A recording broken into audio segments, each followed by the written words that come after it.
Good evening, everyone, and welcome to another episode of Salem by Night. My name is Will. I'll be your storyteller for the evening. And with a quick little recap, we're going to jump right into our action. But last week, the week before last, I apologize as last week was an interlude, our intrepid cast of characters in Connie and Albert befriended a taxi driver named Edmund, who they later ended up feeding on and leaving in the hospital because, as we've learned, Albert doesn't know when to stop. This, of course, has led to the same hospital having two patients with the same affliction being admitted within the same 24-hour period, which is not in any way, shape, or form suspicious. We did see Albert sit down with Melissa, his neighbor, and they discovered that she shared his cursed bloodline flaw, as she does not have a reflection in the mirror, and some of the technology around her refuses to work. She also found out about vampires in general and her place in the hierarchy. And after a nice touching moment where Albert was holding her hand, she finally fell asleep. Connie went down to the comatose patients, where she found herself a victim in a recent car crash victim that was left a widower. And having taken and given him a mercy, as far as she's concerned, she has drained her first victim in some time, and has taken up his melancholic resonance of the blood. They met back up and decided to continue the investigation with the avenues they have open to them, since Jane Arwen is still missing in action, and they've made their way over to the Lucky Dime Diner, where they saw an awkward conversation that had just ended between the sheriff, Harvey Green, and what seems to be Connie's youngest sister, Sally. So let's go to our cast and pick up right where we left off. So Albert has some blood still on his face from his bout with his stigmata from early in the evening. Connie is fine for the most part, but both of you are across the street from the Lucky Dime Diner, and you see that Sally gets up, has a hug with the sheriff, Harvey Green, and then he leans down and kisses her cheek very warmly before escorting her out to the doorway, and watching her walk to her car. Where are you two throughout all of this? Well, we just had our nice little talk, didn't we? You just had a nice little chat, yeah, where Connie did awkwardly hug you. Yeah. I did.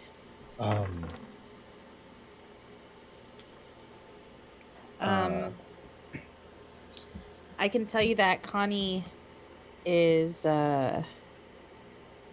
watched that whole exchange in a mix of disbelief, of anxiety, of, I mean, along with the melancholic, like Yeah. she's genuinely sad and grief stricken, and nauseous. Yeah, there's a wave of just bitter nostalgia that is crashing against all the inner organs that Connie has, and for a split second, you're forced to look away as you see Sally stop at the door to her car, and she looks in the direction of where Albert and Connie are standing across the street. Um, and Albert, since Connie has turned her back to the scene, you see that the woman who is unknown to you kind of takes a step towards the two of you. And then there's a moment where a bus stops on your side of the street. And the driver opens the door and looks down at the two of you. Heading south? No, sir. No, we're going into the diner actually. Oh. Alright. Yeah. Have a good night, folks. Good night, sir. Yes. And he closes the door and the bus speeds off. And you see there's a couple of transients, people that are working late at night or things like that. And as the bus kind of slowly speeds away, you see that across the street the woman is no longer staring in your direction, but she has gotten into her car and she hasn't started it yet. You think that you're not sure, but you think that she might be looking in your direction through the rearview mirror or through the side mirror. What would you like to do? Connie, do you know this woman? Yeah. Should we leave?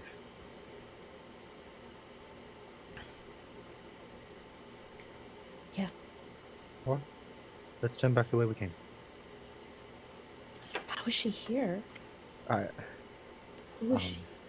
Wasn't that the... Hey, breathe. Hey, Connie, breathe. As you take her, you hear the familiar voice. Mr. Frost, Oh, who the fuck is that? I was going to go looking for you. You've saved me the trouble. Thank you. Oh, is it? Hold on. I know his name. It's Sheriff something. Yep. I said it at the beginning of the stream. So I know, but I have the memory of a walnut. yeah, you do. It's Sheriff Green. Sheriff Green. I just saw it too.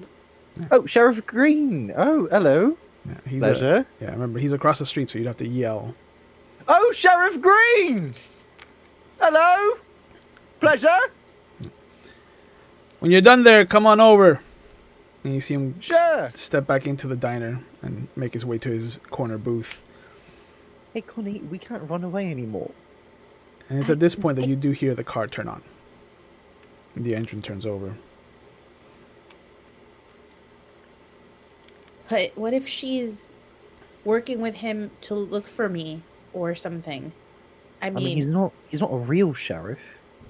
but Connie, it's just like a vampire thing. I He's not a real sheriff. He doesn't have like a police authority. doesn't matter. Why is she hanging out with? Connie, who is she? We can't talk about it. We can't talk about this right now. It's just I can't. I don't Right, feel we very don't good. need- I don't feel very good. I don't. Yeah. I don't. The car backs up and begins to drive back in the southerly direction. And whoever it is gone. Breathe. Take a deep breath. Can you name things? What color is the building next to us? Fuck if I know. I mean, look. If you look at it, it'll help. What green? All right, it's green. All right. How many light posts are there on the street? I Just don't want count to them answer out. these questions. I can't. Hey, I hey. just don't feel. If you, I think, Connie, I think you're having a panic attack. I think you need to count I'm something. just gonna. There's It's right. 3 light posts. All right. How many people are in the diner that we can see?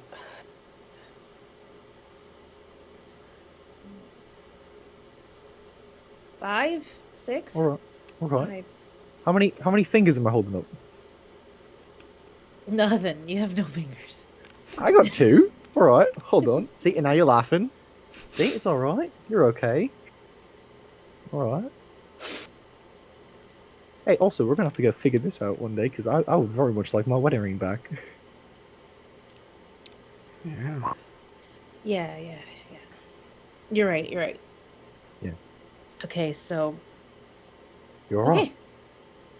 Yeah. Okay. Well, I'm not gonna talk a lot. I'm gonna tell you that right now. I'm not gonna. We can go, but I'm not gonna talk a lot. I mean, from what I figured, the nature of our relationship is I'll do a lot of talking and then you'll tell the truth. So, Okay. Yeah, you're right. You're not wrong. yeah. Okay. All right. Uh, Oh. Do you need? I just feel like a little. It's like I haven't felt this way in like 50 years. I'm like nauseous.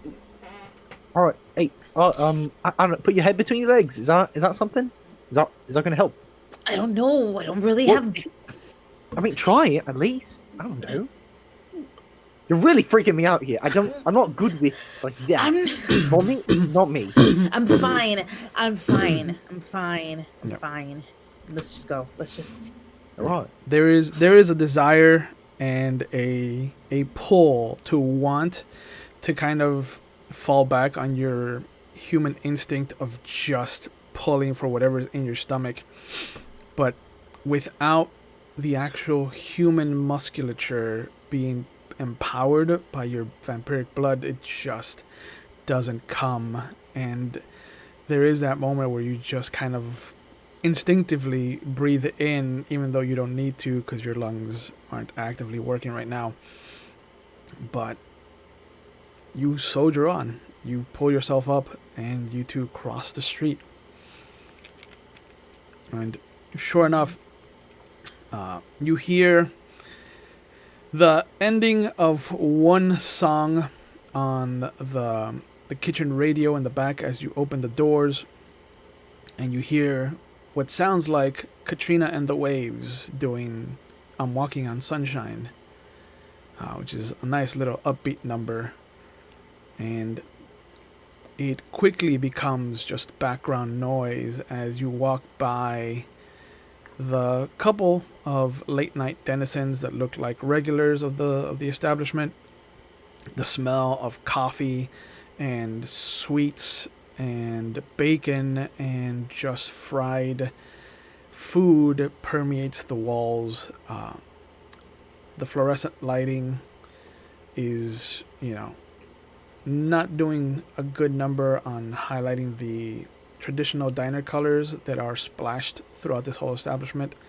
And as you walk over to the corner table, you see a young woman behind the counter just kind of yell out at you. She's like, just sit wherever you like. I'll be right with you. Right. And then Thank you hear Sheriff Green.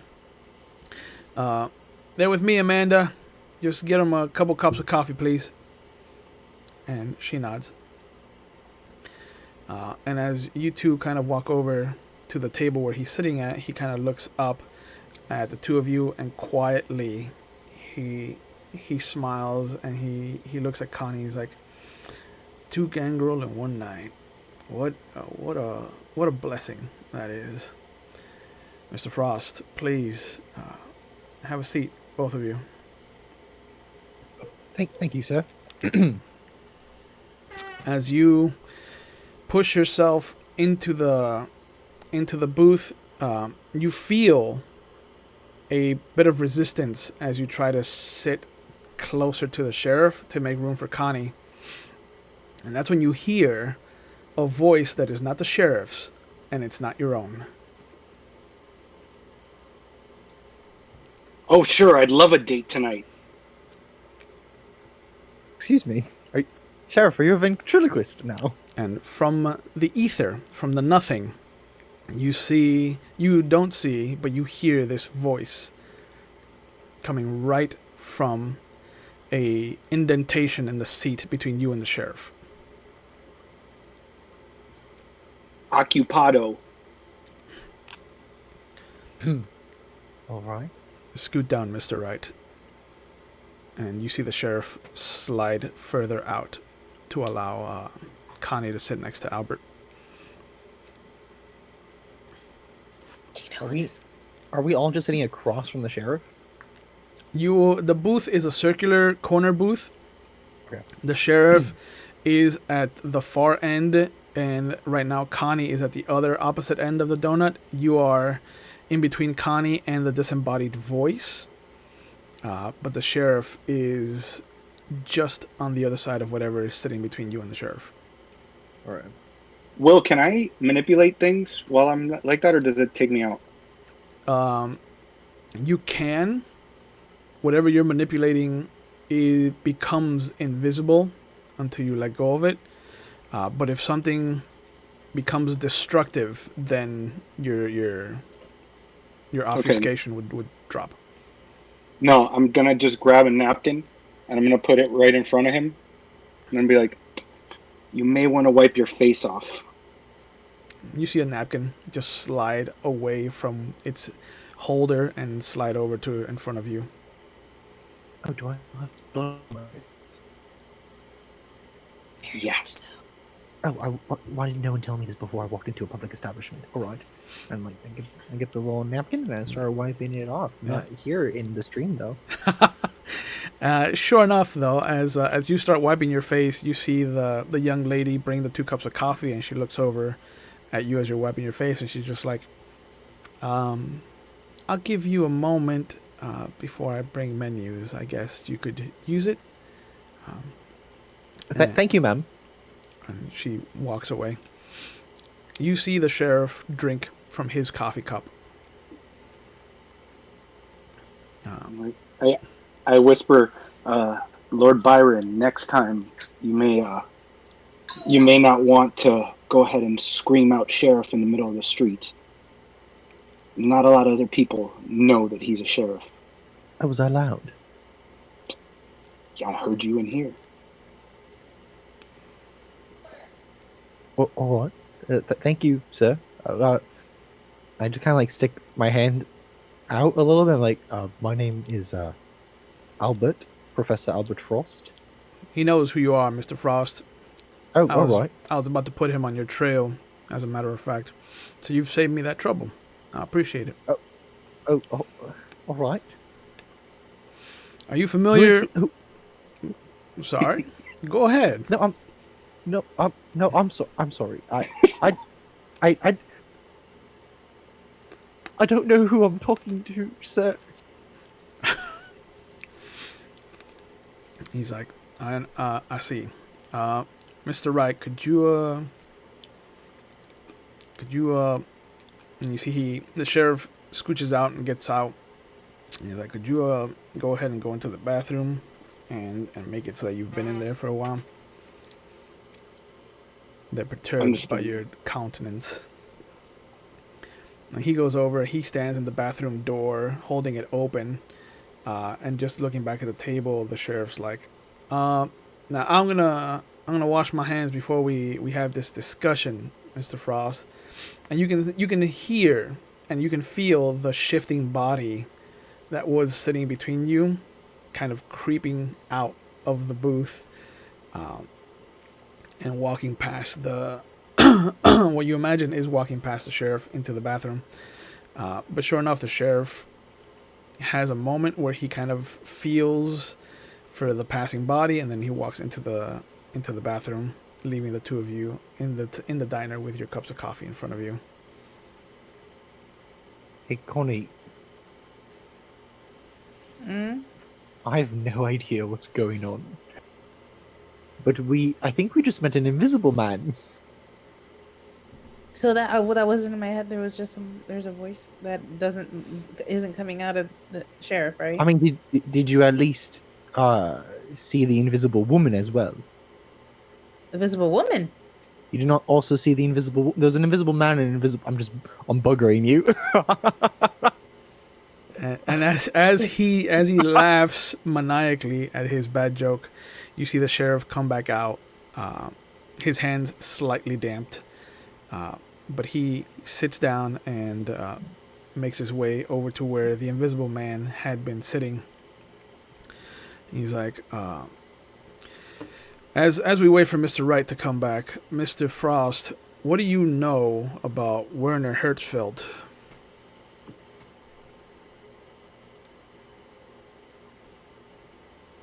What do I know about Werner Hertzfeld? And you could try to make an intelligence and composure roll to see if you remember anything.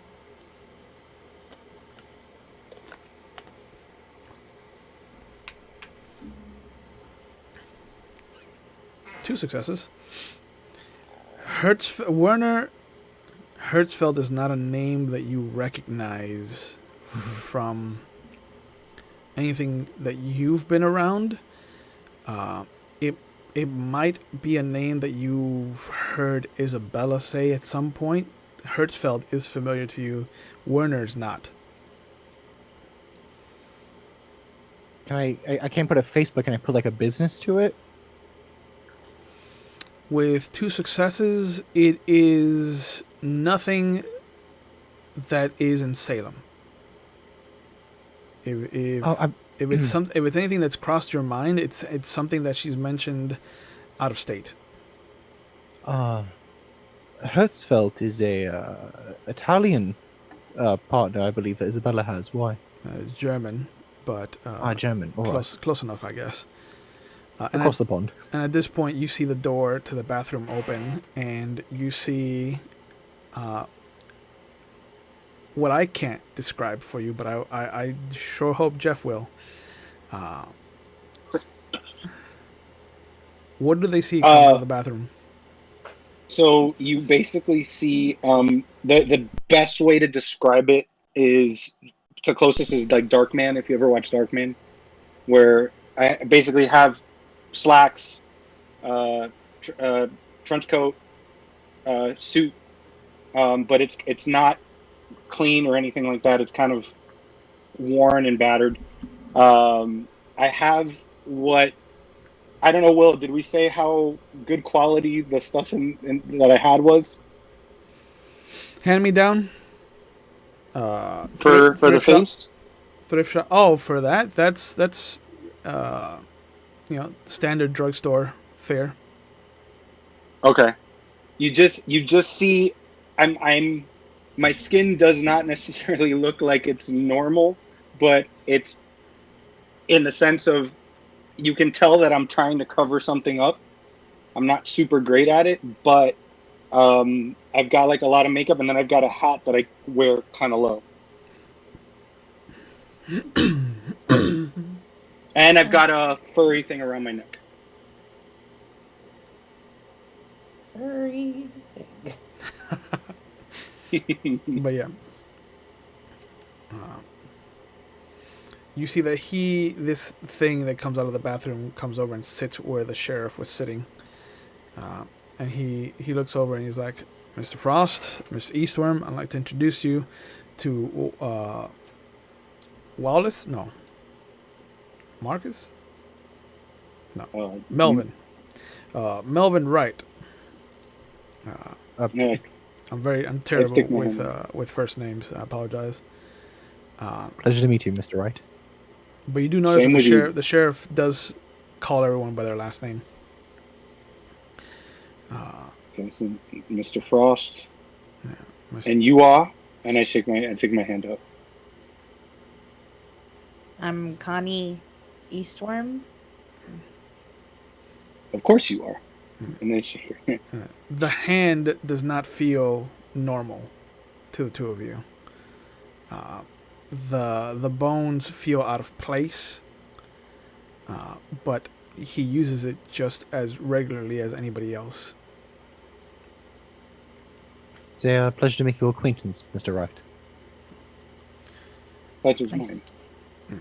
So, I was going to assign Mr. Wright to keep tabs on you, Mr. Frost. So I appreciate you helping me cut out the middleman. Did I do something necessary of tabs? I mean, So- not you particularly, but I think your sire might be up to something that she shouldn't be doing. With this Hertzfeld fellow. Well, I don't know yet. I mean, Hertzfeld is a thorn in the side of our sister city up in Washington. But he seems to be making eyes at the rest of the western coast, and that does not bode well. Is he the Sombra as well? Oh no, no. From what I've managed to piece together, thanks to Mr. Wright's sire, of course, Hertzfeld is a dragon. But If you're familiar with your nicknames. can I make a check? Yeah, go ahead and make an occult and intelligence roll. Do I have a cult? I do have a cult. Oh, fancy. Don't know how that happened. Oh no. Oh, no. Oh, I love seeing that green number pop up in the hunger dice. Why? It's always me. That's the problem. Yeah, I know, and I love it. So you have since you scored a critical success, and one of your criticals was in your hunger dice, you've scored what is called a messy critical. A messy critical. So you actually have 4 successes. And the second he says dragon to you, your beast riles up. And immediately you kind of grab a hold of Connie and you push her and yourself out of the booth.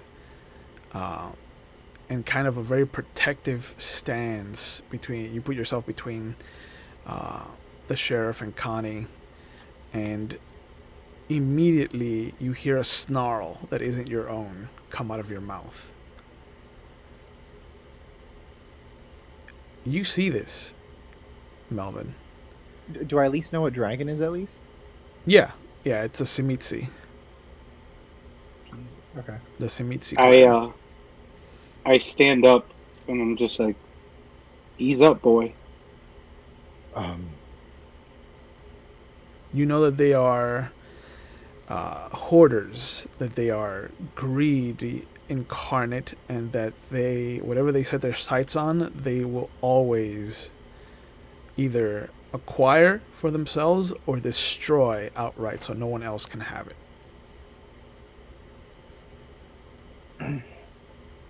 And your beast instinctively... Are they anarch or Sabbat? They are anarchs. Sabbat have become a kind of cautionary tale, kind of what you tell your children at night not to go out and become bad or the Sabbat will get you kind of thing. So they're more in line with the anarchs and the autarchist kind of mentality. They're not really... There's no Sabbat anymore, not since the Beckoning. But instinctively your beast lashes out in a very kind of defensive way so that you are kind of claiming Connie as yours instead of leaving her out in the open and whatnot. It's a very selfish moment that you kind of will have to introspectively figure out for yourself why your beast would do that. They're not. Ow! What? The nice people in this diner don't want to see you growl. You should sit back down now. What? What the hell was that? How have you survived this long? I've just been in like the library this whole time, so. I just look at the sheriff. Like a priest would walk up to my door once a week and once a night, and I'd just eat the priest, and then they'd leave, and then it's just I'd get back tomorrow. So dragons nearby. No. Do you sit? Do And you you- take your seats back in the same position, or do you let Connie sit first? I'll let her sit first. Okay. So you see them start to sit back down, and he asks about the dragons, and the sheriff's like, yeah. So there's a dragon that looks to be knocking at our door. Now, if Mickey's information is right, it puts him at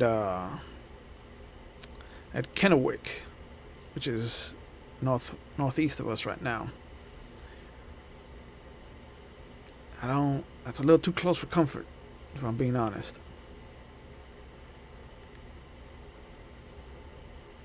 You sure you haven't heard anything about Werner Hertzfeld? The Werner, no, but the last name, yes. I also know that Isabella will be preoccupied for the next month or so. She's away in Italy. Then you know this for a fact. She has told me herself, yes, and up till till now, she has no reason to lie to me. We've been very truthful with one another. You see him pull out a notepad and he starts to scribble down some notes. It's very If I hear convenient. anything else, naturally I'd let you know.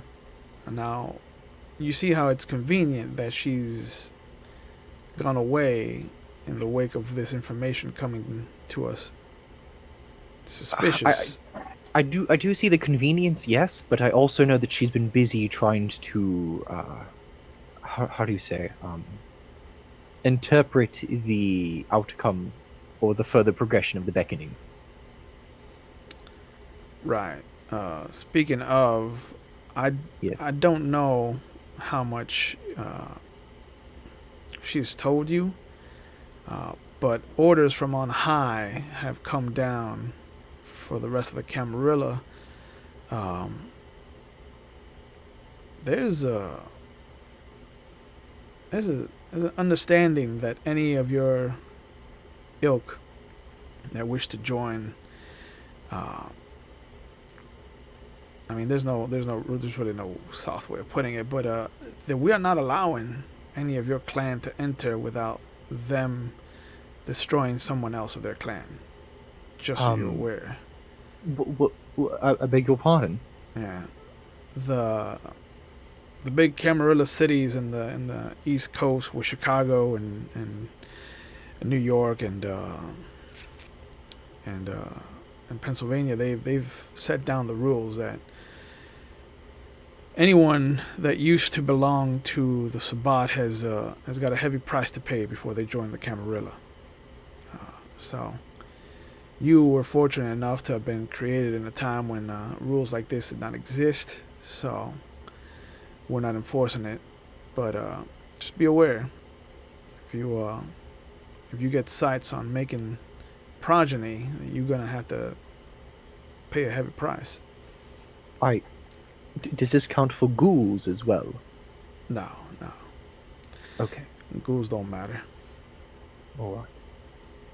Have you made a ghoul? Accidentally. How does one accidentally make a ghoul?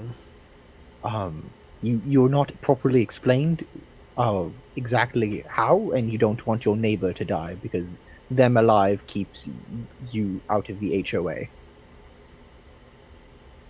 Sheriff Green, are you surprised that the blood-faced gentleman did this by accident? My face is clean. You're welcome for that. Thank you. No, I really do appreciate it. I have much trouble with mirrors, so I wouldn't know. Yeah. Gotta be careful. I also have issues with televisions and radios, not phonographs, thankfully. Well, this has been real enlightening, and I appreciate it. But until your sire's whereabouts can be confirmed, I'm gonna put Mr. Wright here. I give him Massimo's number. And he takes it, and he's just like, all right. You can reach this if you do not already have it. This is Massimo. He's a very kind gentleman. He made sure that I was not alone for the first 20 years.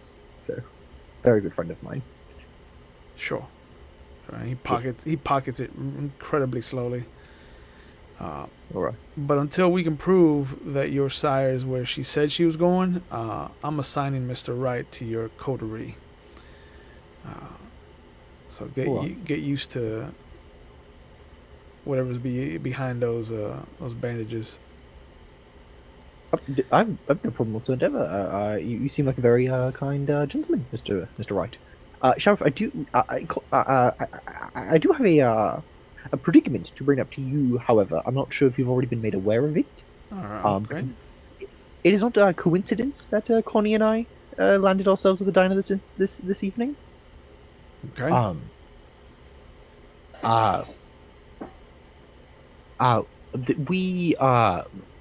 Do you remember the very kind Alcavian Primogen sent us on a task? And we stumbled upon a riverboat, and in the riverboat, Connie, what's his face? Is everything all right? I just feel like this is going to be a very long story. I lost you for a little bit. Me? Yeah, I lost you for a little bit. Say it again. Oh, I said I just feel like this is going to be a very long story. That's just what my face is saying. Should I stop? I'll stop. It's fine. Don't worry about it. No. We found some information, and here we are. Because we've been sent on errands. Mr. Hunter sent you on an errand. That's what you're saying. Yes. All right. And what have you found out? Lost my hand. For Mr. Hunter. There are bullets that hurt vampires very badly. Yeah, emphasis on my hand. We've known about this for some time. Oh, no. All right. Hey, Connie, they knew about this, Connie. Great.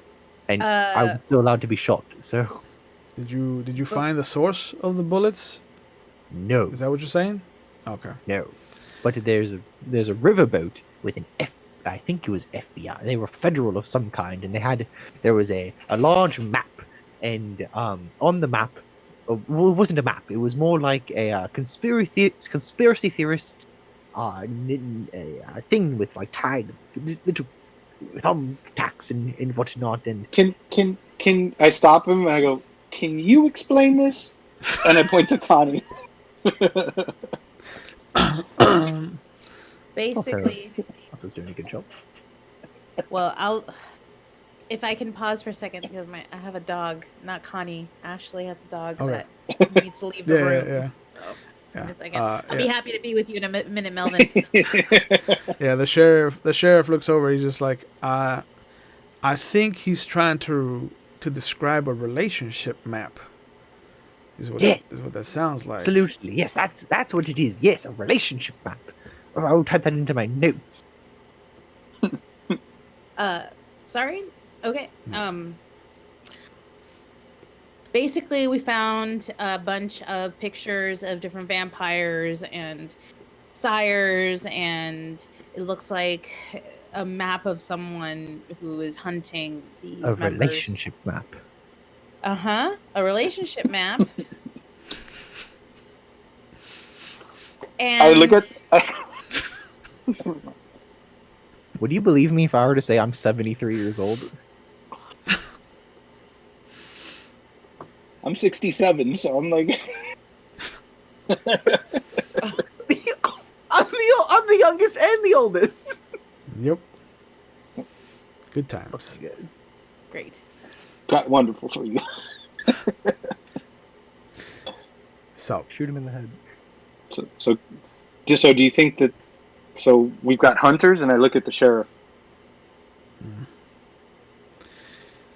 It was inevitable that we'd start attracting attention, especially with everything going on the riverfront. Who were you told to to report your findings to? Because this seems like something important that should have been brought up immediately. We called oh shit. We called my sire, That's it. Joshua. So he knows. As of 4 hours ago, yes.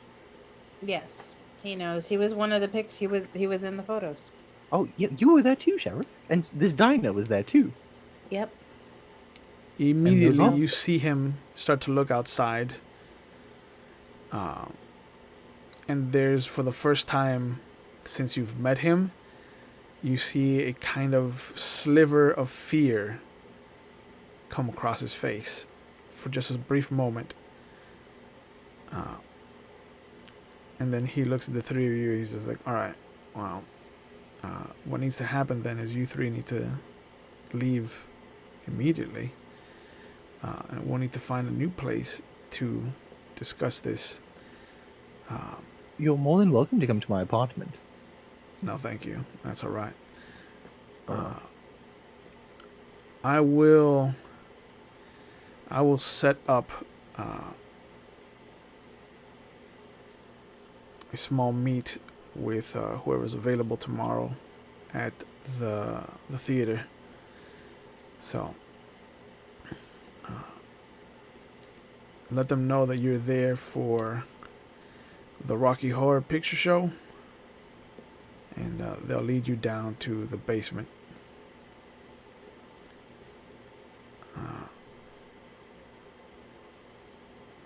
The what? I'm sorry. The Rocky Horror Rocky Picture Horror Show. Picture Show. Rocky Horror Picture Show. Is that a movie play? It's Is it- a movie. Is it a... Oh. Not the... Oh. Yeah, it's. Is it a good movie? I've never Is it? I've never seen it. I don't get to watch cinema. You've Right. never seen it. I don't. I'm a very big fan of theater though, like Oh. Hamlet or Yeah, Yeah. of course. Hamlet's good. I mean, it's not good. It's alright. I'm a big fan of Coriolanus. Yeah. Are you familiar with the Bard? the? No, the That's the one. the prince of the city has a soft spot for the movie. I don't know Right. why, but it is code, so people know to let you into the basement. Oh, the bait. Okay. So I will see you out there tomorrow evening, and you see him put out $20 bill and put it underneath his coffee mug, and he gets up and he's like, give me a few minutes before you leave so it doesn't look like we're in cahoots. What? He goes over to the counter. He has a small, quiet conversation with the young girl, and he leans over. He gives her a kiss on the cheek, and then he makes his way out of the diner as well. But the three of you are left alone. He kisses a lot of women on the cheek, doesn't he? It seems so. It's his thing. Do you know anything about the woman who was here previously? That he walked out? Melvin? Was I part of the meeting, Will? Because I don't You- think we actually did that. You were there. You could have overheard what was happening, but that meeting was not for you Okay. to be a part of. Wasn't really my business. Alright. If you want But- to make a wits and composure roll to try and remember any tidbits of information, you sure can. All right. But at this point, there is a little bit of a ruckus that comes from the kitchen, and you hear the music kind of end abruptly as there's a mention of a gas leak leading to an explosion near the hospital, Salem General. And how people are urged to stay away from the area. 5 successes. You remember the conversation almost verbatim.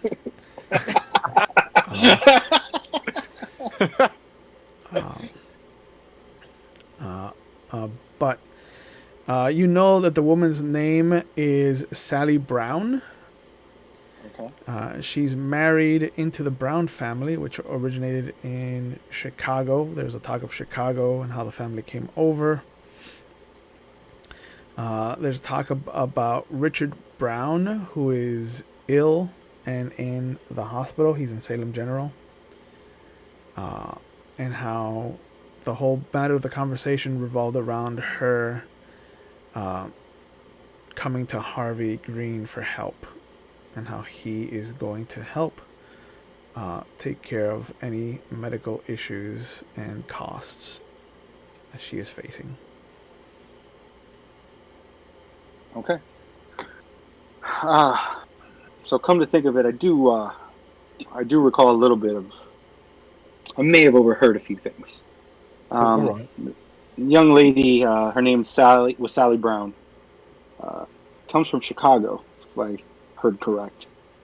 And looks like, I'm not sure if it's her old man. I don't know if it's her husband, but somebody by the name of Richard Brown's at that hospital, where it seems like it's not the best place for him to be at the moment. And she's having some. Seems like he's going to be. Say it again, Jeff. I lost you for a little bit. Sorry. That seems like he was at the hospital and may not be the best place for him at the moment. But looks like Mr. Green's going to be helping out with the bills. What? Why? Why? How? Why? How does she know him? Why would she go to him for help? And I have a lot of questions. Brown, her name is Sally Brown. Brown now. She's married. Wow. Seems like it. You know her? Say, I do. From another life. Anyway. I tap my nose. oh yeah, yes, of course. Okay. The hospital, weren't we just, wasn't that the hospital we were just at? Yeah, yes, it was. Did you all have anything to do with this? I don't think so. And I don't, we weren't there very long. We traumatized a nurse. We traumatized a cabbie. We traumatized the Anna. We left. Oh, we traumatized the doctor and the nurse. Most of the floor. We traumatized the floor. Most of them. And ourselves. Definitely ourselves. Yeah, no, we weren't okay. I mean, but we were there just a short period of time. Okay. Probably like 45 minutes. Well, at least you're not in charge. At least you didn't cause the gas leak. You know, it could have been worse. Yeah, yeah, this is very true. So, right. I've got some more questions before this meeting tomorrow, about what you saw at that ship. But given that this diner was on that ship, I don't think we should hang out here too much longer. Hey, Will. Can I make a check to see if, I remember Melvin being on it? You would know that he wasn't on it. Okay. Nobody that fits the description of the image that's sitting in front of you would have been on it. Just making sure. To be fair, a lot of the Nosferatu are better at hiding than you give them credit for. None of them would be on that board. If it's any consolation, you were not there, so. It is consolation, but I worry for the rest of you. Yeah, we should probably leave. Do you want to go back to the hospital? No. What time is it? What time is it? It is almost 3 o'clock. It's like 2:45.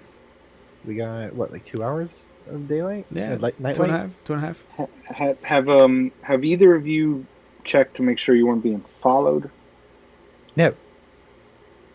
Hmm. Should we be doing that actively?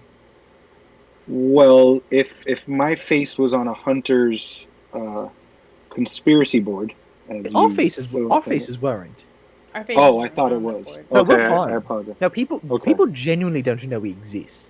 Yeah, no, we're Mhm. under the radar. We may want to keep it that way. Sure. Hunters are not something to play with.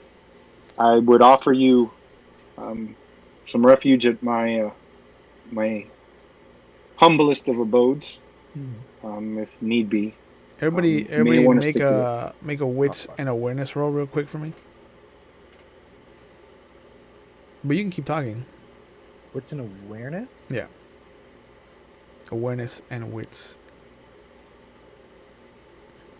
Oh,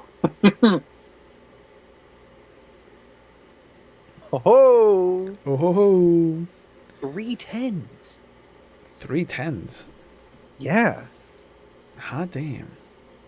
Damn. So that's actually 5 successes. Okay.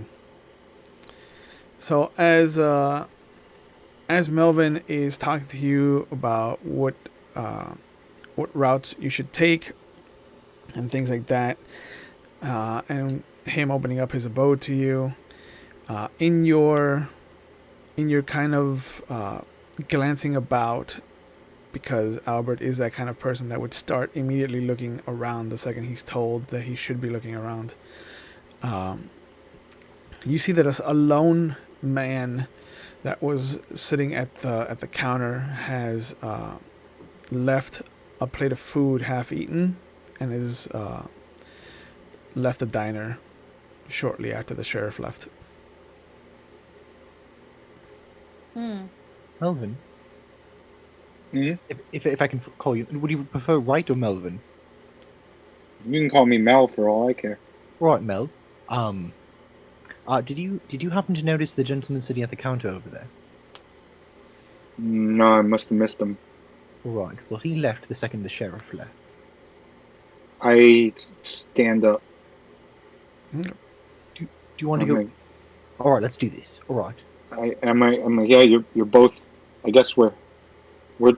He said we were together now, so my suggestion is we head over there, head after him, because Let's go. that don't sit right. But no, it does not. Not at all. And I'll start walking out. Okay. I follow. I guess. Okay. So there's a little reluctance in Connie. So she's the last one out. But sure enough, as you guys get out of the diner and you start kind of making your way towards where you saw this man going and following in the sheriff's footsteps, there is a moment where you kind of see him a couple of blocks down, and he keeps kind of bringing his head down every so often, and kind of like he's checking something in his coat. And it's at this point that you hear a rustling, and you see that the fur creature, the fur item that was around Melvin's neck, is actually a creature. And you see that it awakens. And it kind of stretches itself out over his shoulders from length to length, from point to point. And you just see this brown, white, and gray spotted sable ferret just open up its toothy maw as it lets out this really heartfelt yawn, stretching itself out. And then it just shakes. And you see it kind of like climb up and onto Melvin's side of the head, and it just kind of like starts looking around and kind of smelling in the direction of the new people that are around it. Morning. Wow. I haven't seen a ferret in forever. It is a massive thing. It is not fat. It is chubby, but it is not Now you fat. Now you get this. Yeah. But you do see it is from tip of the nose to the base of the tail as long as Melvin's shoulders are. It is a massive ferret. It is beautiful though. Its eyes are just that kind of sheer black, and it does kind of have this look of innocence and curiosity about it. Especially since it kind of like climbs back down off of his head and it kind of leans out towards Connie first. And when Connie says that she hasn't seen a ferret in forever, I'm like, oh, my apologies. This is my favorite girl in the world, Betty D. Betty D. No. Is she nice? Is she gonna bite me? As he I asked introduces her, you see her kind of nod at you. She's gonna. Oh, she understands things. Okay. I like this. Betty D, hello. My name is Albatross. She kind of smells your hand as you bring it up to her, and then she just takes a little nibble of your middle finger. Oh. I mean, I suppose it is dead flesh. Alright. How far back from the hooded man are we? The jacketed man. At this point, he's now 4 blocks away from you. As you've kind of introduced yourself to Betty D, and that's when you see a unmarked van kind of swing out, pick him up, and drive off. In our direction or away from us? No, away from you. The license plate is visible, but it is a good distance. It's going to require a very high wits and awareness roll. And I'm going to have to go real far back in my notes to get this license plate. If any of you get it high enough.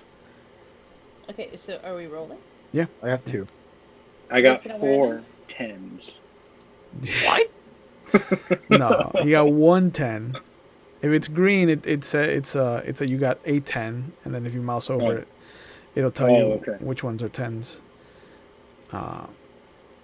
So 4, 3, and you said 2. Yeah, it is. 4 is enough to make out the first couple of symbols, but it is otherwise too far away to really make anything out. Can I activate Protean? Oh. Yeah.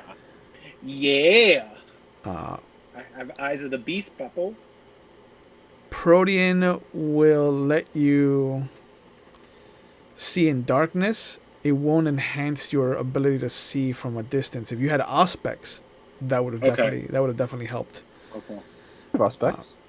Well, that's a shame that you didn't bring that up before. But I only have sense the unseen. Then you don't have the one that you need. All right. But you know that the first 2 numbers for sure are 3 and 7. Okay. You're not sure if there's a W or a V or a U. But you know that there's a letter in there that resembles one of those 3. Okay. Those are the first 3 of the license plate? No, the first 2 numbers for sure you got, and then the letter is somewhere towards the end. Okay. It's a possible ending clue. It's not a raging. Okay. It's not a raging clue. That's not a raging clue. Why did Connie rouse?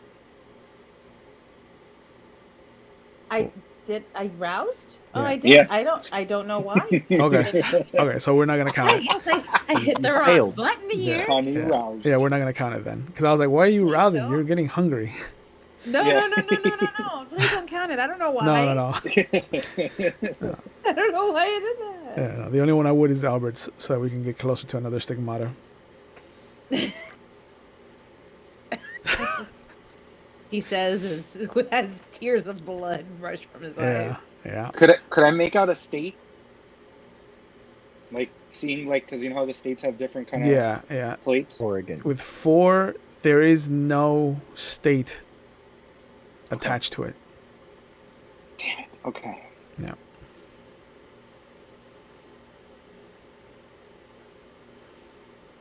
Given that your history would cover this, you know that that a no state license plate is usually reserved for law enforcement.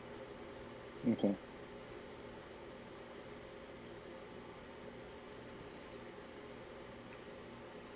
I don't know how to spell Well. license. I know you don't. So. Are you saying it out loud though to Melvin? No, that's just to us four. Okay. I asked you guys? Did any of you else catch the rest of that plate? I got 2 numbers and a possible letter. I think the van was white, so that's the most that I got. Okay, it was a dark van, but okay. Yeah. It was gray.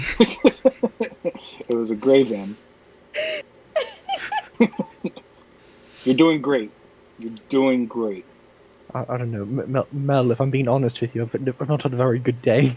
It is at this point that you kind of notice that a chunk of his hand is missing. I'm not sure. Mel, I found out. To be quite frank with you, the last 2 days have not been very well. Yeah. So we we may You do notice that Betty has climbed down and has gone to find a corner to shit. Take care of business. Sounds about right. Yeah. So, and I start I keep walking. I'm like, let's not stand around here where the white gray van came by. It'd either be one color, or be both colors. We don't have to make fun of the Okay, situation. so Mr. Frost and Connie, how many vampires were on that board? I copied the board back down. Would I know that number off the top of my head? Yeah. There were 11 total possible connections. Was there there were any? about 11. Was there any connections to the theater? We had the sheriff. We had Joshua. We had the other kind British fellow, Anton Davies, and there was also a sharp-faced female. She has a long red hair. But that's the ones I can really make out at the moment when I'm thinking about it. Were there any other buildings aside from the diner on that? Were there? There was a florist shop and a bowling alley. There was a florist shop and a bowling alley. Tomorrow, Joshua came by this evening, I suppose, not morning, this evening, and he picked up the recreation that I created of the relationship map. Well, hopefully he'll be at that meeting tomorrow, so we can all take a good look at it. One would hope so. Yes. Now, what I suggest is, seeing as how you're having a bad night, we may either want to stay all somewhere together, or if you feel safe enough to get back to your place knowing there's hunters about, we can get back to our own respective hovels and meet back up early tomorrow evening. I'm going to be honest with you. The way you phrased that sentence makes me feel like we should not separate whatsoever. You caught on to that. Yes, so you're more than welcome to come over to my place. I only ask one thing of you. Oh Mhm. God. Can you please not touch the... You can touch the his towel, don't touch the her towel, because that is for, It's ridiculous. Why does anybody even have these fancy towels if you can't even use them? It because doesn't- sometimes your wife really wants one, you know? He's She he's really serious? wants... I look at Connie and I'm like, he's serious? He's so serious. You should have seen. I had to use the towels, and all of a sudden, never mind. But Sure. otherwise, he has a Sure. lot of great things to look at in there. I would love to go back to look at more of his things. I'm Where do intrigued you- now. Where do you live, Mel? It's a nice little place. I don't know. We didn't say the address or the location, but I made up my address. Yeah. Your haven is in Mhm. West Salem, so you'd have to cross the bridge. But it I'm is across the bridge. it is basically a caretaker's house. Sorry, on an estate that is kind of become a kind of what's it called, a getaway spot for a not a cult but like a religious group, and so they keep you on as a caretaker because it gets done. It just, they don't care when it gets done, but it gets done. Yeah. So you're Oh, are you you're familiar- tasked with handling like all the day-to-day stuff at the estate. Night to night stuff. Mel, are you familiar with the area near the theater? I would think so, right? Well, because I've been here Right. for a bit now. You've been, yeah. When did we say that you got here? 75. Yeah. Yeah. So you've been here for 9 years, and you've been actively busy for 9 years helping with Mickey. So yeah, for sure, you know the city. In let's hypothetically speaking, let's say someone's hand were blown off by a shotgun round and they lost their wedding ring in a specific side street near the theater. Mhm. Would you, a man of your abilities, would you be able to help someone that you're now, I'm going to presume, forced to watch, help him find his wedding ring? Is that something that's really necessary at the moment? As there's vans and hunters about? You're not going to like my answer, so I'm not going to respond. Well, I know what your thoughts are on towels, so I can only imagine. Yes. Well, it happened so close to the theater, didn't it? It happened yesterday, so yes. So and you were then literally it is- 5 blocks away from the theater. So it I mean, We can take care of it tomorrow. I've no quarrel. I'm not asking to do it now. The sun's about to rise soon. That's not good for any of us. no. Just wondering if you'd be willing to help me with the situation. Just say Let me- yes. It makes it easier if you just say yes. Since we're going over to the theater anyway, I don't see any harm in it. Good. So Happy? whose place are we going to? Well, my place is owned by Joshua, and he's not there, and he's pretty particular about other people. Joshua can be particular about things, but I'm not allowed to be particular about things. All right. I see. Well, I can't speak for you, or I can't speak for him. Can we just go somewhere? So, I've got some safety measures at my place. So, if there is the threat of hunters about, you're all more than welcome to come to my humble abode. All right. Is it far from here? West Salem. Okay. Technically, Albert's is the closest haven. Okay. Okay. Technically speaking, I do live the closest. Well then, let's just go to your place with your towels. I mean, there's more. I also have like wedding. As I'm just now walking towards my house. Yep. I mean, there's more. You know, I have there's my research. There's my wedding photos. There's all of my wife's clothing. There's now my next door neighbor Anna. It's a whole thing, you know, and it's not bad. I would say it's just so part of me just like likes to hold on to that piece of my life, and I don't know. Necessarily speaking, it's just one of those things that I have for myself.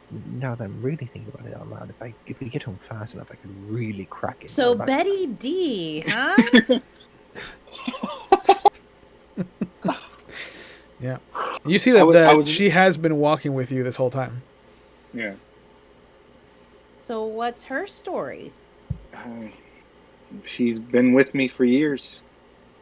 She's been a companion. She's been an extra set of eyes. Loyal. She can be a little bit feisty, and I look down at her when I say that. You see that she immediately stops and rolls over onto her back. I'm like, but she'll take care of at least one of you. She seems to like you, and I nod my head over to Connie. Well, I grew, you know, in my former life, I wasn't one for humans, but I do love animals. So, I do want to warn y'all. I don't look my best when I wake up until I get my makeup on. I'll just leave it at that. Okay, well, as long as you aren't bleeding from the eyes and the hands and the feet, we're already one step ahead of what I've already seen in the past 48 hours. So I'm sure we can handle it. Right, Albert? Right, Albert? It's what? Atlantis. Mm-hmm. It's gonna be fine. Do you think I can get in do you think I can get in like an hour of research before we have to go to sleep? Are you walking back or are you taking the cab? We know how you are with taxis.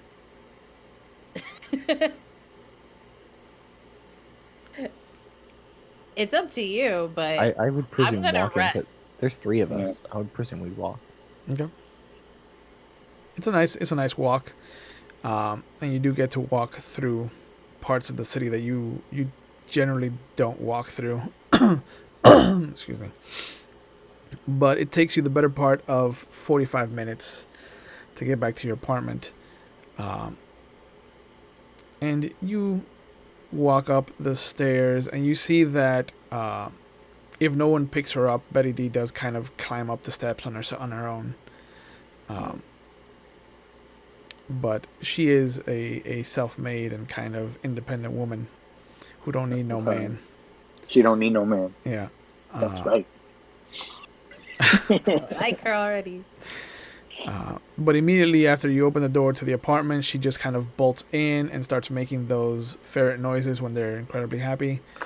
And just happy to be off the streets is what you get from her, Jeff. Yeah, right. But as you walk into Albert Frost's apartment, you do see that there are half-baked attempts at cleaning what looks to be trails of blood on the floor and the wall. There looks to be some coagulated blood that pooled by the door to the bathroom, and there's a mess of it all over his bedroom. But off to the side, there is a small desk with impeccable documentation and an OCD level kind of cleanness about it. And you do see the little tape marks on the corner of where something was taped to the wall, or a lot of things were taped to the wall. Nice place you got here. I love your decoration. And I look at the blood. Thank you. It's recent. If only you use those towels, you could probably clean that up. No, I have a mop. It's fine. But you do see that unchecked, Betty D climbs up onto the desk and just starts making a mess of all the paperwork. Wait, hold on. Wait, bouncing, Mel, please. bouncing up Mel, and down Mel. in her happiness. Yes. Mel, please, Oh. please. Mel, please. Excuse me, Betty D. Can you not do She that, Betty. she please? just Mel, bites. please. She bites a Please. pen and launches it out of the side of her mouth. Mel, please. Please. Yes, Can you ask her to stop, please? you can ask her too. Betty D, can you please? Excuse me, ma'am. You see, Miss, she stops for a moment and she looks up at you. would you like other things to rustle in that's not documentation? She looks I have over. oranges. She looks over at Melvin, and then immediately she starts jumping around the desk again. Betty D, please. Excuse me, ma'am, I please. I just say, Betty, that's enough. She grabs Come on, baby she girl. grabs a pen and then she starts climbing down the desk. Have the pen. I go right to my paperwork. I don't care about these people anymore. That's hers. That's hers now. Yeah. Is my work fine? No, it's not. It is scattered now across that corner wherever the desk is. And you just hear her running around the rest of your apartment just dragging that pen. Oh. And every so often you just hear a clicking noise as she clicks it on and off. Oh yeah. She's great. She's great. Betty, do you want any snacks? You hear the pen noise come closer to you, and you see her emerge from under the couch. Albert, do you have any food? Go to my kitchen. Okay. I'm gonna start looking through. Is there any? I start opening up his cabinets and stuff, trying to find like. Is anything in there? There's a lot of food that is non-perishable, that to kind of last long periods of time. You imagine that it's for whenever his daughter shows up. Gotcha. She doesn't But know are there about like my work. crackers or? Yes, she does. You made a phone call in front of her. I hit Yeah. a private phone call. You think I didn't listen? Yeah. I didn't. That's not in my notes.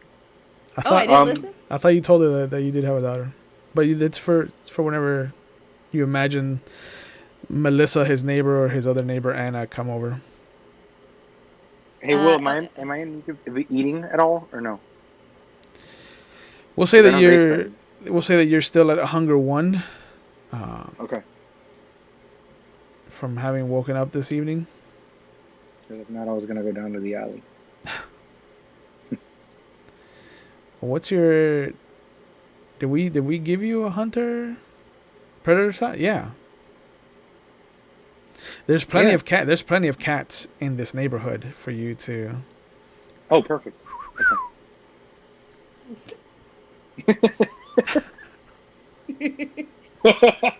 You're like one syllable short from a hey kitty. Kitty. Oh, you're such a cute kitty. So. Oh. Oh, kitty. Yeah, aren't you cute and tasty? But yeah, you see that Albert is just kind of standing there over his desk, just kind of like putting things back in order. Connie goes over to the kitchen and is looking for things. There's peanut butter that you might be able to feed Betty D. Betty, do you like peanut butter? She And she lets go of the pen. Okay, I'm gonna open the jar and I'm just gonna shove my hand and finger directly into the jar, and I'm gonna scoop up a big dollop of peanut butter, Okay. and just be like, "Yeah, you can trust me. Please like me." Yeah, she comes over and she starts licking at the peanut butter on your finger. Albert, Albert, she likes me. This is the best day I've had in days.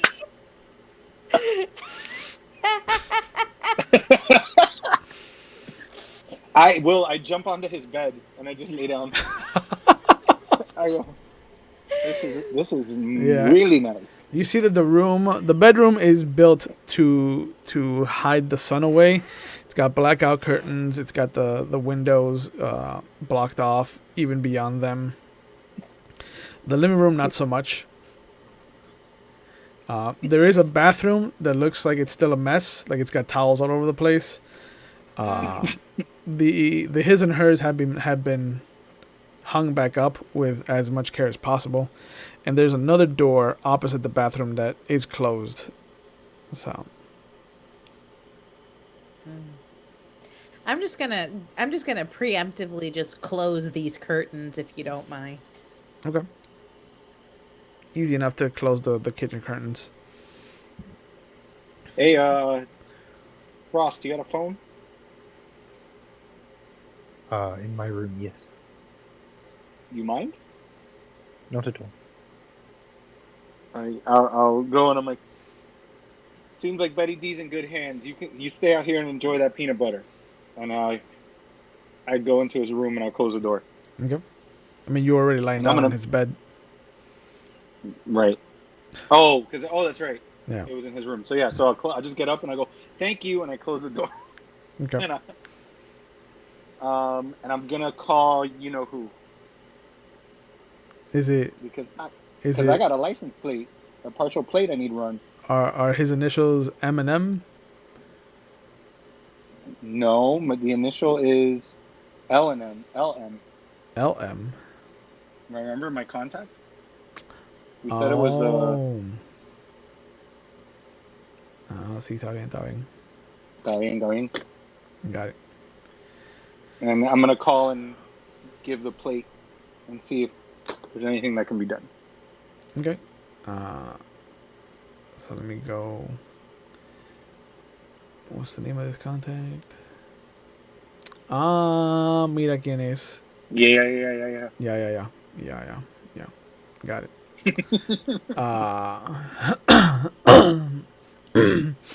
So you have the number to her direct desk, and after a few rings, you hear the familiar voice of her secretary come up. And she asks, "Sheriff's office? How can I help you?" Hey, darling, it's me. Oh, hey, Mr. Wright. How's everything? Oh, one day at a time. Yeah, I hear you. Is everything all right? How are you doing? Yeah. I just, You know, kids are a pain, but what's new? You're telling me. I was hoping to see if she was around. She's out on the call right now. Do you want me to take a message down for her? Just let her know that I called, and I'll follow up with her tomorrow. All right, you got it. Thanks, doll. Yeah. Have a good night. You too. Hangs up the phone. I walk outside. I walk out the door, and I just said, hoping we might get a lead on that license plate. See what I can do. I'll have to wait till tomorrow, though. You see that Albert You is all still at the desk, picking up paper and putting it in order. I walk over to help him out, but I'm just like grabbing stuff. Like I don't know the order. No, it's fine. Honestly. You can go to the I need to make sure it wasn't ruined. She made a mess. I'll help you out, and I just start putting stuff together. You can go find the pen. It's fine. There's an order. This is important. You notice that there's a lot of paperwork on like the Red Sea. There's some documentation about what looks to be Atlantis, a paper that says myth or reality, things like that. As you kind of like rifle through his paperwork. That's interesting stuff you got there. Some would say it's my unlife's work.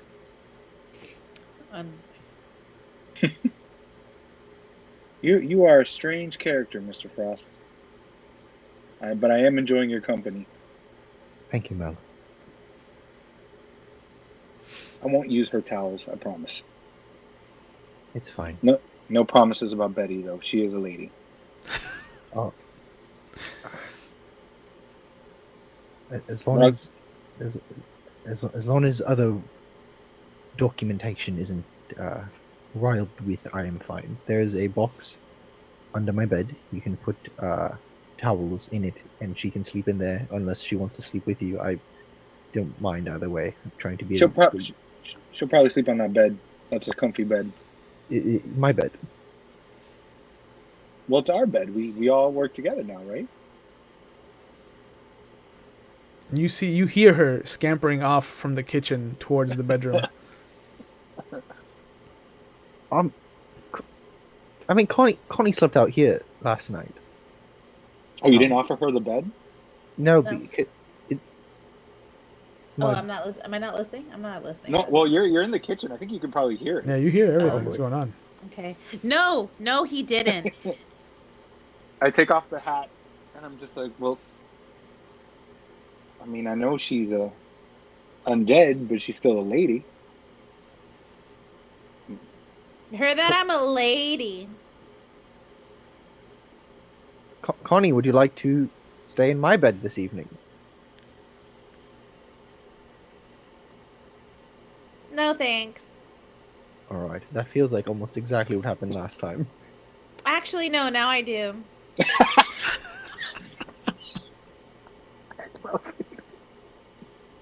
All right. Hmm. And I put my arm around you, and I go, "We'll be bunk buddies, man. We'll stay out here. It's fun." All right. You hear. All right, sounds good. Good night. Yeah, you hear the sound of furniture, like some piece of furniture just cracking and shattering. And you just see that if you go investigate that Betty D has taken the small bit of potence that she has acquired from being this Nosferatu's ghoul and used it to burrow herself into the dresser and into whatever soft drawer of clothes there exists in there. I forgot she gets my potence. I'm sorry. No. Sorry. Good night, everyone. I just sit in a chair and I put the hat over my head and I just lean back. Sure enough, as the sun begins to climb after Albert finally puts all the paperwork back in order and finds whatever solace he can in the couch in his living room, day takes you, and we finally move on to Sunday, April the 29th. As night ascends and the sun sets in the distance, everybody give me a rouse check to wake up. I'd rather not. Well, that's a shame. Oh, I actually can't scroll that far.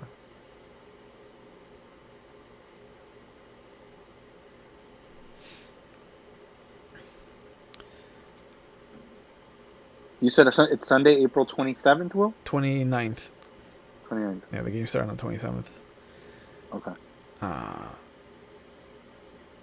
So Melvin's hunger goes up by 1. Connie and Albert manage to stave off the beast for this evening.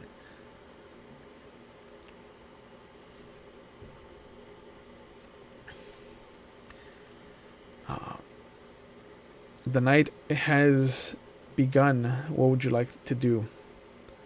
How would you like to tackle this evening? Well, how much time do we have before the meeting at the theater? You can imagine that anytime that there's a meeting, it's probably to be held at midnight. Okay. Most Elysiums start at midnight. Every meeting is always kind of held at midnight with its kind of delineation of time and whatnot. And what time is it now? The sun has just set, so it's about 7. We'll say 7:30 for ease, just to make sure that the sun is down. Well, we've got a few hours before our meeting?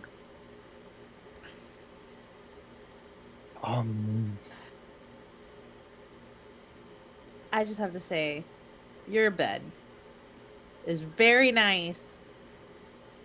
It's been a long time since I slept in a bed. It's a nice bed. Now Thank that, you, now my that wife. there's now that there's voices, you hear a heavy thud, and one of the whatever drawer Betty D was sleeping in just comes flying out of its place, and you see her just There's kind my of like baby girl. you see her just kind of like standing in the middle of the drawer, just, and the second she hears your voice, she just immediately starts making those ferret noises and just starts bouncing towards you. I put my arms out. I'm like, come here, baby girl. She jumps up into your arms. I'm not sure where we should go from right now. I could try to call my contact and see if they can start trying to run that plate. Maybe we can get something back before the meeting. It's worth a shot. All right, I go back into the room. Yep. Has I'll try to- Connie done anything mischievous in the room?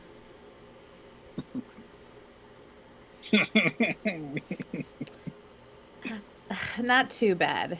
You know, I didn't do too bad, but I did go through all of his drawers. Okay. I tried to look for any opportunities to find any money, mostly not valuables per se, because he's I did find all of your wife's clothing, but I didn't touch him. No. I just looked at them. But just for fun, I did like move some frames around. Like I moved like little things around that, you know, I moved like a picture frame from one nightstand to the other. I put another nightstand in the drawer. I took some books. I moved his bookmarks from his books. Yep. Just little things. You did Just so you to find remember I was there. Yeah, you did find a small envelope with almost 10,000 lira. Ooh. 10,000 lira. Yep. Ooh. It's all on the bed. Just like- wake up in my thousands. It's like a decent In my proposal. thousands of unusable currency. Yeah. Yeah. What's the exchange rate? $5. Yes. He's got a computer. He can check. I'm doing it right now. Okay. 1984. Huh? How much did the lira go for? But sure enough, you go into the bedroom. And you see that there. Since you've only ever been there the one time, you really don't see anything out of place. Mm-hmm. But you do pick up the phone. Yeah, except the hole now and the missing drawer that's been punched out. But you call You said 10,000. 10,000. All right, that's $6. I was close. I was close. $6. I was Wow. close. That's sad though, because that was a joke, but actually it was real.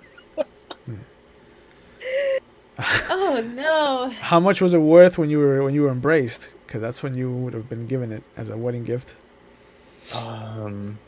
Somebody who didn't like you very much.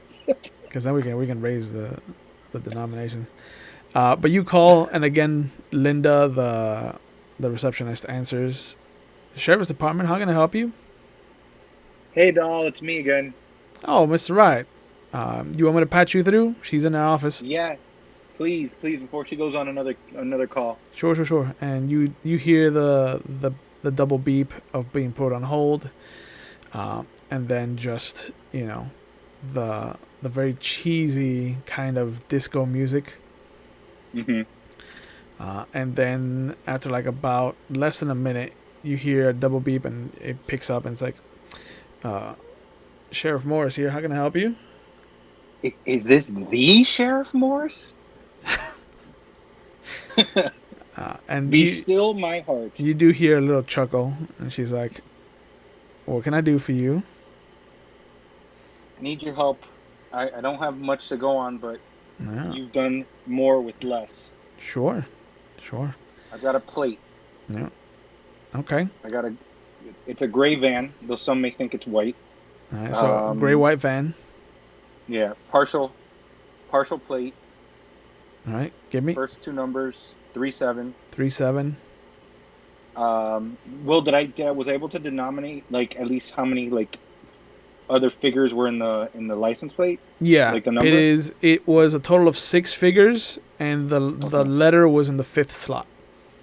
Okay, and the letter's in the 5th slot. Okay, Yeah. so I tell her it's a 6 character license plate. All right. First two numbers are 37 for sure. 5th is the only letter I could tell, and it's a W, V, or a U. All right. And it's a van. All right. And is no this state here my distinction. no state? Okay, so it's not that's not my state. Could be law enforcement. You and I both know. Yeah. All right. So I'll put it through there first, then before anything else. All right. Everything be else. careful. Everything else all right? Yeah, got a bit of a babysitting gig, but they're turning out to be really nice. Well, I mean, sometimes the easy jobs are the fun jobs, I don't know about easy. and then sometimes you get called out to clean a man's brain matter off of a school roof. So Oh, you had a fun night. yeah, local teacher decided to end things on his terms, as it were. What happened? Whatever happened with the hospital? I heard something about there being an explosion or gas leak. Oh, we got word that something happened up there in Salem. Yeah, it's a florist shop that went out. It's nothing real major. The hospital's fine. A florist shop, you say? Mm-hmm. Down the street. And it exploded. Yeah. Okay. Luckily, nobody was hurt. Nobody was found there. That's good. So. Do me a favor, doll. Hmm. Be careful. All right. No, I am. I will. I'll follow up with you in a couple days. All right. All right. You want me to drop off the information with Mickey if I get it earlier? Or? Did he leave yet? Will? Thought he had left, right? No, Mickey's still in Salem. He's still there. Yeah. All right. Thanks, sweetheart. Yeah. It'd be good to hear his voice again. All right. Be easy. I got a phone call to take, and she hangs up. So I walk out. Oh, by the way, Will, did my makeup like what do I look like in the morning? What do you look like in the morning? What is the true face of Melvin Wright? So because they're gonna see it. Yeah. Because so remember that you are repulsive. Like you are frightening. I'm horribly disfigured. I have on one side of my face, it looks like that it was completely bashed in almost to the point where I didn't have an eye, and it kind of grew back but didn't. So it looks like I was just mauled or massacred.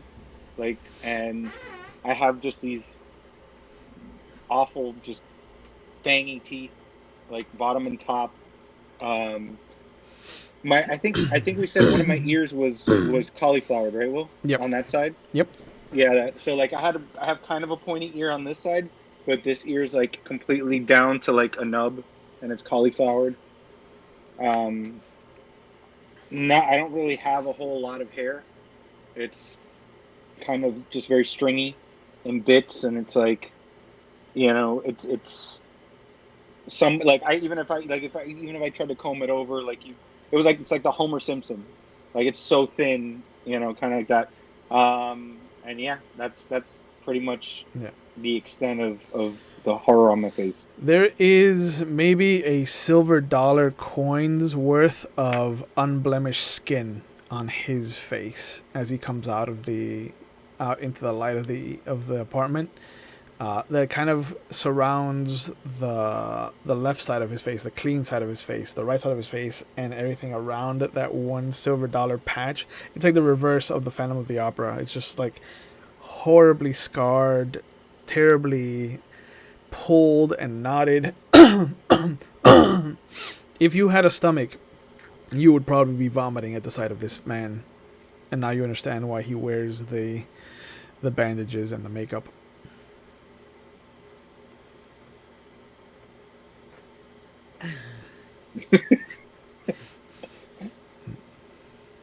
So when I see him, I say, "Are you dead? Are you again?" I chuckle. I told you I don't look great until I get my face on in the morning. But you literally meant your face? Yeah. Where is it? Connie, I mean, it's here. God, have you looked at his face? I am. mean, Remarkable. with all due respect. Keep in mind, I'm Sorry, saying with all due shocked. respect.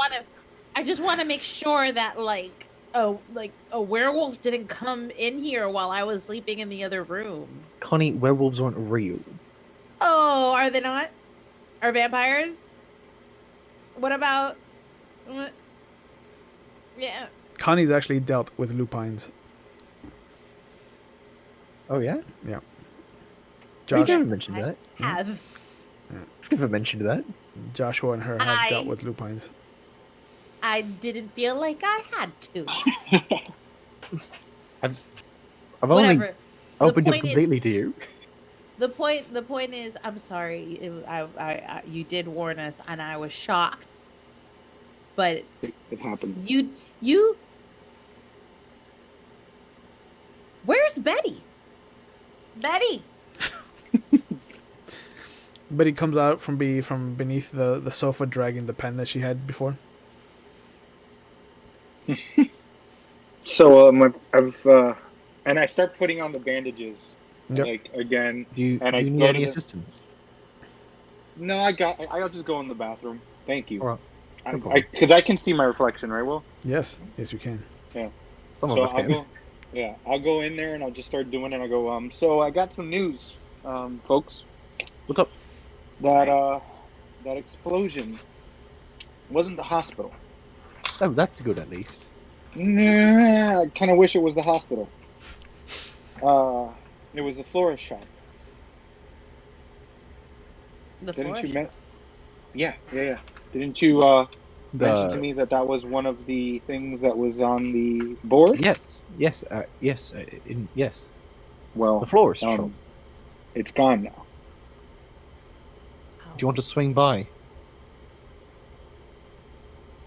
Not We have really. time. And I need to stop by the hospital. Oh, you're not done with what you did at the hospital? Well, she doesn't. I believe today they let her out. Who? Anna, my Melissa? neighbor ghoul. No, Hannah. Hannah. Name is Melissa. Melissa. Melissa Melissa? Hammond. Melissa Hammond. Hannah's my wife's name. Yep. Wow. When he says, if he says that, I'm like, Yep. take my advice, my friend. Never confuse the other woman with your wife's name. Any woman would be lucky to be my wife. Yeah, she has towels of her own. Melissa. Pardon me. I guess we could swing by. I mean, I we've mean, already more done the information. damage. It'd be more information to bring to the Rocky Horror Picture Show. It also, I mean, if you're gonna, I can't go back in there because I'm pretty sure I made a ruckus. if you go in there, I'm fine with going over there as long as you look into this Richard Brown guy. I can ask about him. Yeah, sure. Okay. Okay. That'd be important. So you guys are going back to the hospital. You're gonna stop at the florist shop first. Yeah. Okay. Well, I'm gonna join them. Is his apartment like? Is there an alley or anything when we walk out? No. There's it's off one of the main streets. So you'd have to kind of veer off a couple of streets down to get into any alleys. Okay. Yeah. There's a large contingent of cats though in his back courtyard because one of the old ladies in the first floor feeds them. Oh, lovely. Can I try to call one over? Sure. You're gonna need a few cats if you're gonna slake some of your hunger. Okay. But yeah, go ahead and roll your what is it gonna be? Animalism? Animal. Yeah. Well, animalism. I can talk to. I can I said I can talk to an animal. Yeah. So yeah, it's gonna be a rouse check per animal that you want to talk to. You want to. Oh my god! So if I try to catch 3 animals, I could potentially just go into a frenzy. You could go into a frenzy. Oh, wonderful! All right, let's try one at a time. Okay. Hey, there you go. So you call. You start talking to one of the cats that are located there. Go ahead and make a charisma plus animalism, or an animalism and charisma check for me.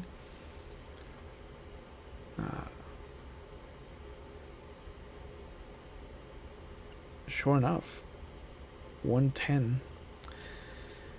So yeah, as you start your kind of or whatever you do to call the cats over, you do see that the whole squad of cats kind of comes over as the cat that you've called turns out to be the lead kind of alpha of the group. Okay. So if you want to try to grab for 2 of them, it's going to be a wits and athletics roll.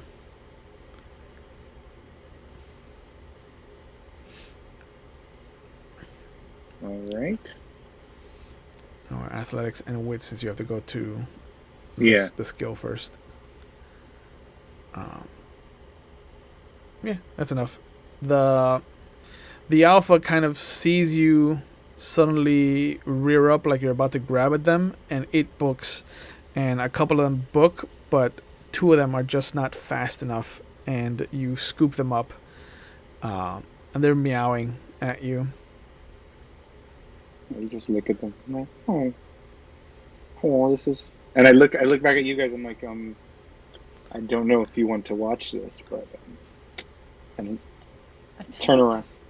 each their own. And I just bite into one. And you start drinking away. Yeah. Small dogs and cats, you'll need at least 2 to slake a hunger. The bigger dogs like German Shepherds and Great Danes and things like that will, on their own, slake a hunger. Okay. So like the bigger dogs will definitely do something to you. But sure enough, you drain both the cats dry, and there is a moment where you hear that soft kind of purr let out as the teeth sink in, because the kiss is a kiss regardless of what you're feeding on, whether it's human or animal, and it just dies out slowly. The purr becomes nothing, and that's when you know that the cat is dead, and you kind of discard it and you go for the other one, and by the time you're done with both of them, you can bring your hunger back down to 1. Excellent. Are you just gonna leave them there, or? No, I will. Is there a garbage can? Yeah, sure. I'll just put them in the garbage can. Okay. So yeah, so you see him feed off of the two of the cats in the courtyard and then just dump them in the trash. Right? I may throw some trash on top of them, Okay. just so like Just nobody move, opens move it the and sees trash two around. dead cats. Yeah, move the trash Yeah. around. Ginny you- will only miss them a little bit. Are you taking Betty D with you, or are you leaving her in the apartment? No, she's coming, Okay. but I'm gonna wrap her. Okay. She has her head up as you're walking around, but eventually, if nothing gets her attention, she will just kind of zonk out. But sure enough, you make your way back towards the hospital. It's a little longer this time since you're not being driven around by Edmund. But sure enough, you get there and you can walk past it to go to the florist shop. And as you walk around to where the florist shop is, you see that it is a husk of a building. It's blackened out. The smell of the wet, burnt wood is very potent in the area. There's people that are kind of stopping to look at the carcass of this building. The fire is contained, though. It looks like it, for all accounts, it should have spread to the nearby buildings because they do have wooden frames and whatnot, and a lot of wooden signage, but the fire was contained to just the store, the florist shop. And you can see that there are remnants of what looks to have been a counter, some shattered glass from the heat, but the plants and if there was anyone inside, are all ashed. Do you know what people used the florist shop for? Do I will? Make a streetwise and intelligence for me, and we'll see if you knew about the florist shop.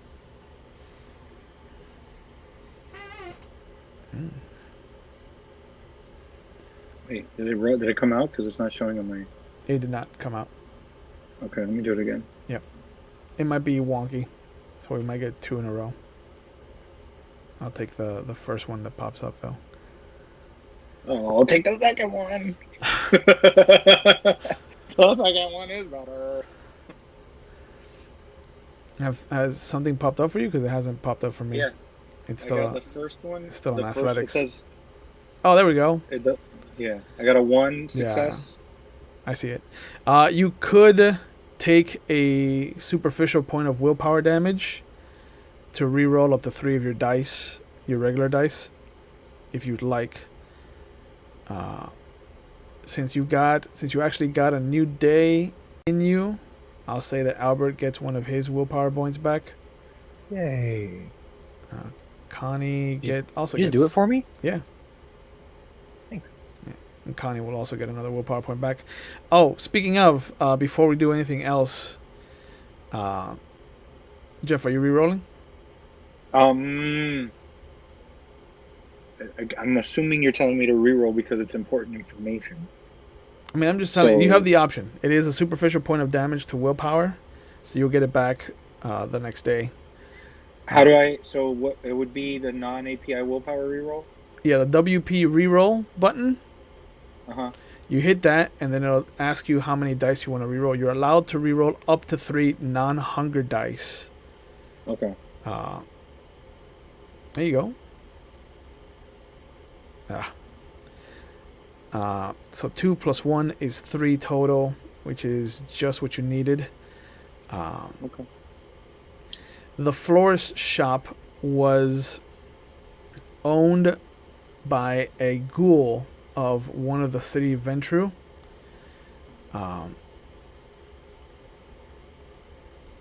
Sorry, no, one of the city Tremere. I apologize. Um, and you could have gotten a bouquet of bloodthorns at the florist shop, which is basically a magically infused bit of flowers that could have sated a hunger's level of hunger for a relatively, you know, it's $100, but it's not terrible. So this was a front. It was a money laundering place, you know, things like that. Yeah. But you do know that your mirror in question is an Andrew Givens. Sounds familiar. Yeah. But since it is a new night, if I could have Connie first do the 3 rouse checks to heal up her aggravated point of damage. Okay. I have to do 3? 3 in a row. 3 in a row. Okay. Yeah, aggravated hurts to.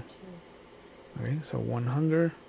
Did I put 2 or was it 1? I only see 2, so you need 1 more. Okay. Okay, so your hunger only goes up by 1, but your health is restored. Yeah. So that puts you at what, hunger 2? No, I have no hunger. Oh, I drained that guy. that's right. So you're hunger 1. All right, and now the one that I really want to see. I don't want to do this. Albert has 3 health levels of aggravated damage still. I have 3 health levels and 3 empty hunger. Yeah, you have So- 2. You're at hunger 2 right now. You can only heal 1 health level per night. But go ahead and make your 3 rouse checks, please. I really don't want to do this. I know, but okay, Oh, It's a 10. Does that change anything? it does not. It's still it's only a success. Oh, that's 1. oh. Oh, so you only go up to 1 to hunger 3, but you do heal 1 more health level. So only 2 more you got nights. 2 more nights of dealing with this. God, just fucking torpor me already. But you can feel as your fingers begin to regenerate and your hand slowly starts to come back to to the shape that you remember it being in. Oh, am I here now? You're about there, yeah. Oh, yeah. I would say that you have your complete pointer finger. And you have about, That's your middle finger. yeah, that's your middle finger. This is my That's your pointer finger. Oh. Yeah, but you Yeah. lifted this up too. They go up together. I have a hand Oh. problem. Okay. Your middle finger, you have about. Yeah, I know you shot it off with a shotgun. Yeah. Yeah. Ooh. Yeah. Your middle finger is missing like the last little, the third final kind of nub for where the fingernail is. And the other 2 have, the last 2 have 2 of the digits kind of restored as well. And I've had my thumb all along. Yep. Yeah, your thumb is fine.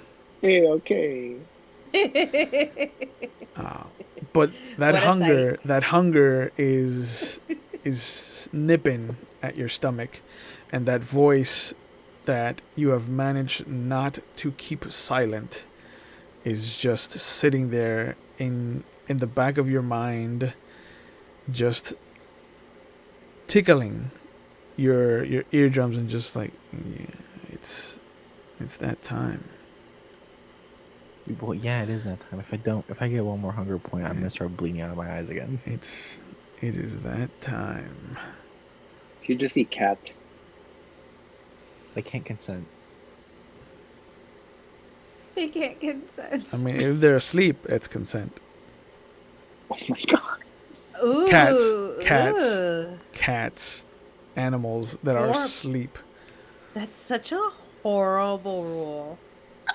Is that really what the rule? No. Oh, I was like, Jesus Christ. No.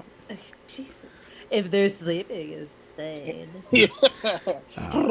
If they're wearing red.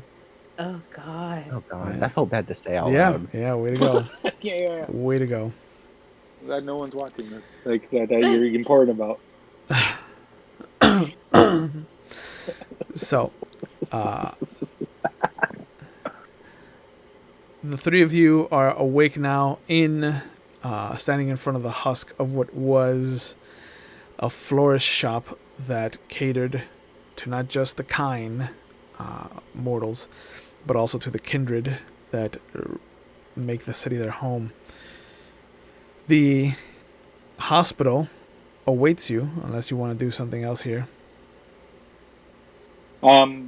Do I know if there's any like additional things in there, like secret rooms, or anything like that? Oh, there has to be. It's a Tremere. It's a Tremere kind of business front. I'm assuming that these people have already kind of probably looked at this themselves if they're aware of it, which I'm assuming they're aware of it. So I don't know if I want to step in a Tremere's. Yeah. I'll just sit back. I don't want to cross a Tremere unless you guys think otherwise. I would never want to cross a fucking Yeah. Tremere. Go in there. Hey, go in there, Connie. Connie, go check that out. And you see, as you guys are talking about not crossing Tremeres, and Connie's like, "I'll do it. I don't give a fuck." Yeah, F that shit. Yeah. You hear a voice crossing the street as Connie's about to cross underneath the police line. I wouldn't do that if I were you, unless you really are not attached to your limbs. I'm sorry. And crossing the street towards you, having just parked his car, is a average height gentleman, about 5'6", dirty blonde hair, kind of greenish eyes, like a sea after a storm, a bit of a beard that looks to have some gray peppered into it, sweater vest, a tie that comes down from his button-down shirt. His sleeves are rolled up. His slacks are amazingly pleated, and he has these very shiny kind of dress shoes on. And you see him approach, and he kind of nods at the three of you. Hello. Mr. Wright. How is your sire? It has been some time since I've sat down with the mouse. What's his name? This, you recognize, is Andrew Givens. Oh. Okay. Ah, Mr. Givens. Hmm. You know the mouse. He's got his ear into everything. Mm-hmm. I should pay him a visit. I'm sorry to hear we've heard and came here immediately. Yes. A gas leak, unfortunately, has claimed my business. You know, it's a good thing for insurance and the like. My other ghoul, I should say, is handling that, as I've lost one to this fire. Was he on the map? Now that you see him, yes. This is one of the faces you did not recognize from the relationship map. And as he steps towards the police line, he tears at it with his hand, and you see him do a gesture with a hand with his other hand, and he says something in what appears to be Latin. And you can feel a kind of shift in the air around you. And he looks at the three of you. He's like, "All right, it should be safe for you to enter now." I pull Mel aside. I wouldn't want the wards to destroy you. That's what I was gonna say. Oh, what? Wolves. Oh, what? And you see him step into the husk. I whisper into blood sorcery. Say it again? Blood sorcery. I whisper it, but And I whisper back to you. He was on the relationship map. It only makes sense. Him Of course. and the forest. Let's keep it close to the chest for now. Hold on. We won't tell Connie anything.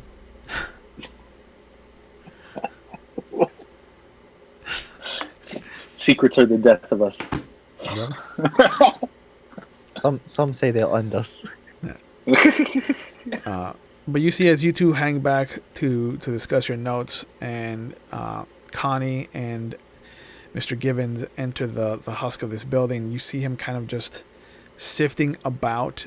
And although he is kind of footing at some of this ashed out stuff and the broken glass and whatnot, his clothes and his shoes never get dirty. They are impeccable the whole way through. And as he steps over,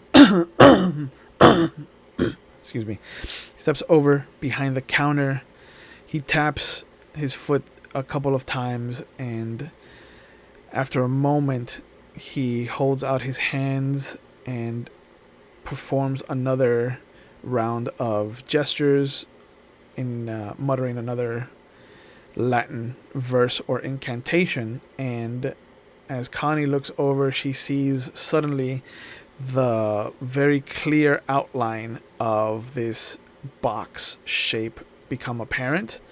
And as he leans down and opens what is a trap door to a basement, this is where we'll pick up our next session. So, I'd like to thank everyone for joining us. As always, please be safe out there. Wear your masks, keep your distance, wash your hands, and remember that if you are feeling dread or the weight of the world with everything going on, just know that we are here to help you. You can always reach out to friends or family, and if you can't, please reach out to professionals, because we only have one life to lead, so we might as well be happy while we lead it. And until next time, please take care of each other, take care of yourselves, and we'll see you in the next episode.